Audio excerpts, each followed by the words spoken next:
All right, I think we are live. Hello, everybody, and welcome to another Ask Philip. It's been a few weeks because we had Thanksgiving in there, so we pushed it out. Today is December 6th, 2024. We've got a lot to cover, a couple great questions. They're compound questions, so there's multiple topics. Everything from getting really close to your macros at the end of the day, using macro factor, also what happens during a deficit with your muscle after a strength training session, using a food scale, a whole bunch of topics that are going to be fun. Before I do, as always, some shameless pitching and updates that I think you'll find valuable. So we're going to start with the Wits and Weights podcast. If you don't follow it, what are you waiting for? Follow it. If you're in this community or you're watching on YouTube, you're missing out on a ton of free content that is super laser focused on the areas that we care about: body composition and health and optimizing your performance, physique development, etc. So every week currently, there are 3 episodes. There's I'll call it a deep dive episode on Mondays. It's still only about 20, 30 minutes.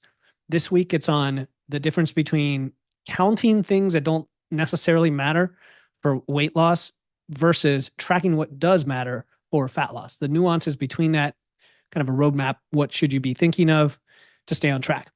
The second episode this week was my midweek shorter episode, about 15 minutes, on women and strength training and menopause. And I will say right off the bat, like, everybody should be lifting. The principles are the same no matter who you are, no matter what age, etc. But there are specifics for women in menopause, both in terms of how your body changes during that time with hormones, physiologically, but also mentally, and the kind of questions that I get a lot of time from women specifically. Sometimes they're fears of, can I lift heavy? Can I do this? Can I do that? Am I going to get bulky? Fears of gaining weight and things like that. This episode really gets into the importance of it from a longevity perspective for women during menopause. So definitely check that out. Oh, and also it's a little drama. There's a little drama story in there. It's a short part of the episode, but it's my attempt to be a little different. Some of you asked for it. You took a vote in the Facebook group and I made a story on it. So enjoy that one. And then at the end of the story, I break it all down and discuss the 3 myths and all of that.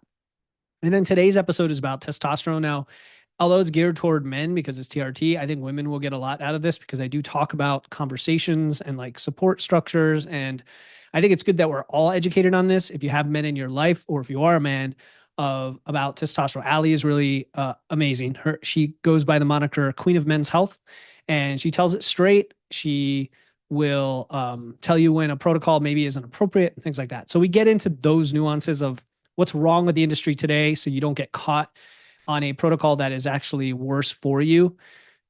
Okay, so that's this week on the podcast. Now, behind the scenes, I wanted to give you behind the scenes of the Wits and Weights podcast. This is my hosting account, and I just wanted to show you what's coming up. Like, nobody else gets to see this stuff.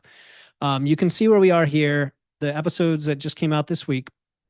Monday is an episode about intermittent fasting.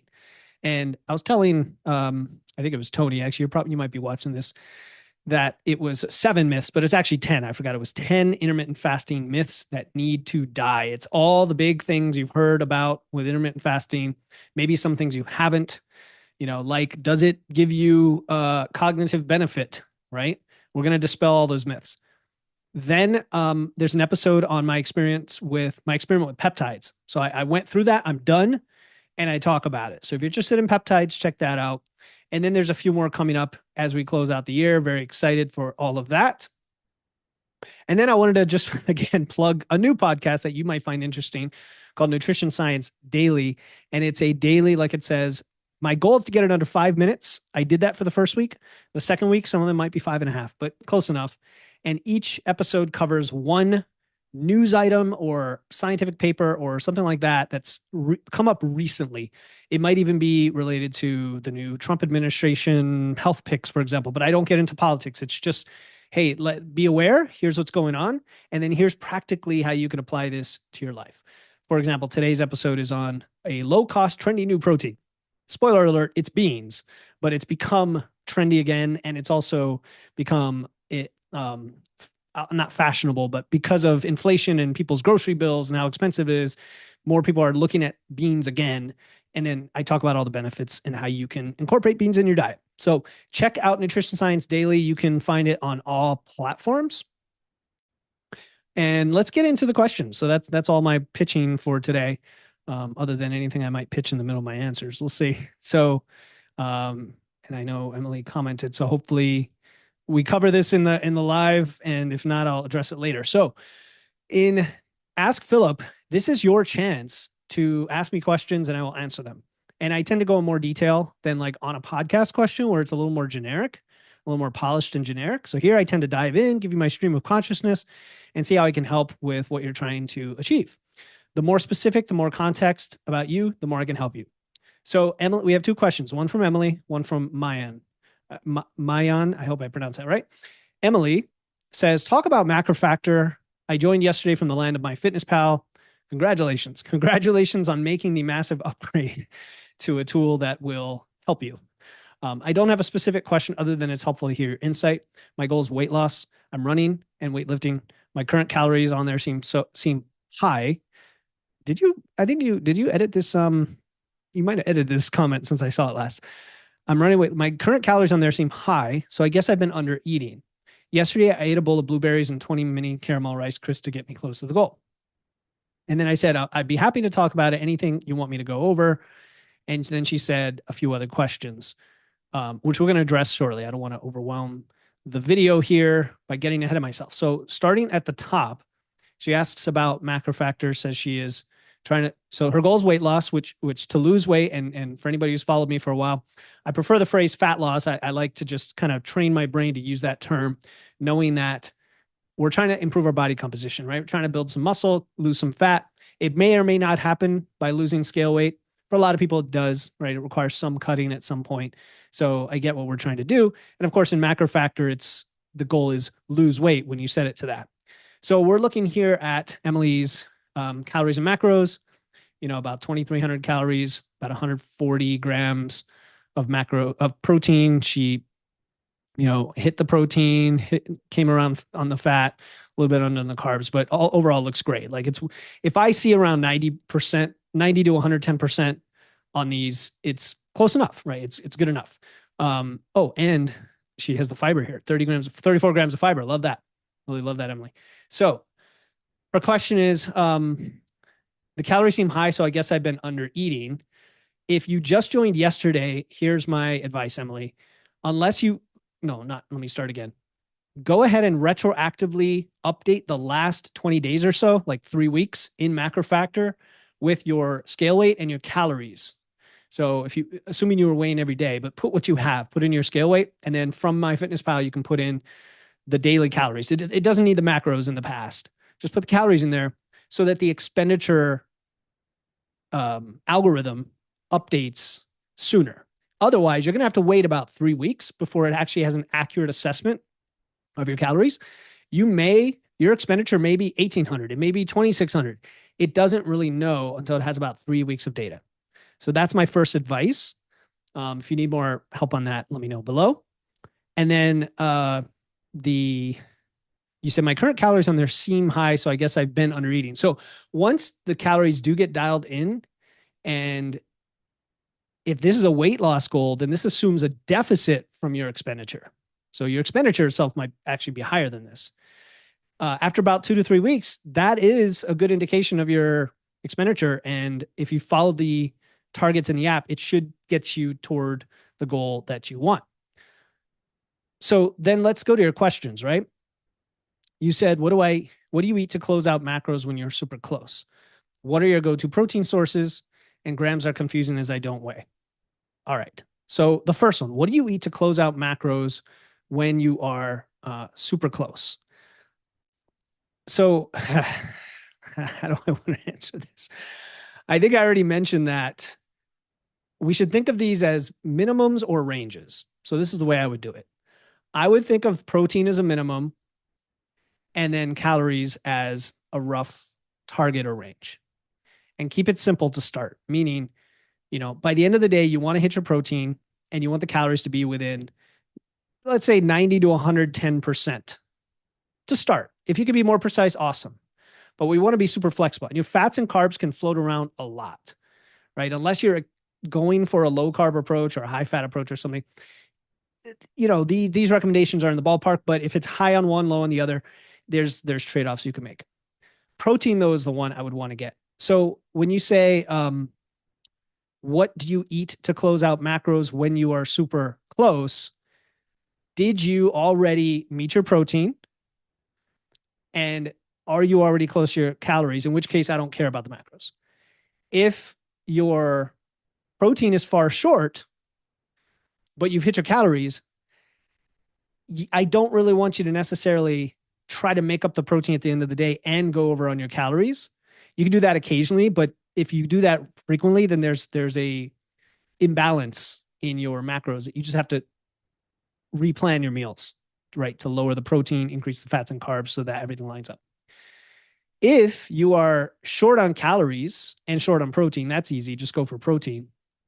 And if you've hit your protein and you're short on calories, anything goes. I mean, that's kind of how I think about it. Like, I mean, unless the carbs are way low, I would get them up. If they're kind of like hovering around here and your protein's here, pretty much anything goes. Like, that's how flexible I am with this stuff, including with my clients, because that's life, and you want to be sustainable about this.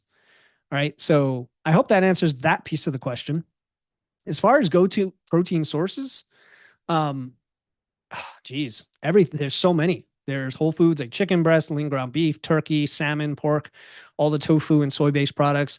There's Greek yogurt for dairy. There's cottage cheese. There's hard cheeses like Swiss and mozzarella that have a decent protein and fat ratio. There's all your convenient, quick options. Protein powder, obviously, whey protein or pea and rice protein. Uncured deli meats, canned tuna, canned fish, canned salmon. Jerky, there's plant-based, tempeh, edamame, lentils, chickpeas, beans. I mean, the list goes on and on and on. I have a guide on that if you want it.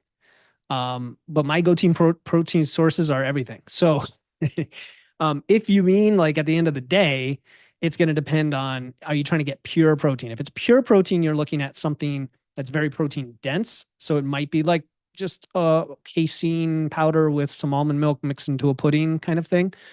But again, this is where you want to structure your meal plan ahead of time to make sure that you can hit a balanced level of macros throughout the day. All right. Your last one is an inch. I really want to answer this.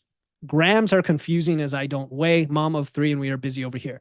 That's an excuse. So Emily, I'm just going to call it like it is. I'm going to call BS on that. I'm going to give you tough love. I hope you don't mind. That is an excuse. First of all, do you have a food scale? If not, get a food scale. Secondly, it takes 5 seconds to weigh food. Now, I'm not saying you have to weigh food or have to get obsessive. The problem is if you're going to track food, you want to have as much accuracy as possible. And to say that I'm busy because I'm a mom of 3, the time it takes to weigh food is so minimal. Now, if you feel like it's taking a long time, or if it actually is taking a long time, there's something you're doing that's maybe not as efficient, and we can talk about that. We can say, okay, what steps are you doing, right? Because really it should just be put the bowl or put the plate on the food scale, add the food, you got your grams, you log it, right?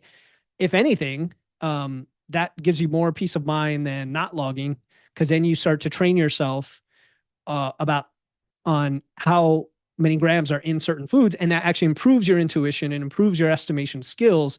So when you, for example, go to a restaurant or somebody else makes the food for you, you can estimate. I don't like using tablespoons and cups and ounces or any of that in food loggers. Just use grams, so everything is normalized. You say they're confusing.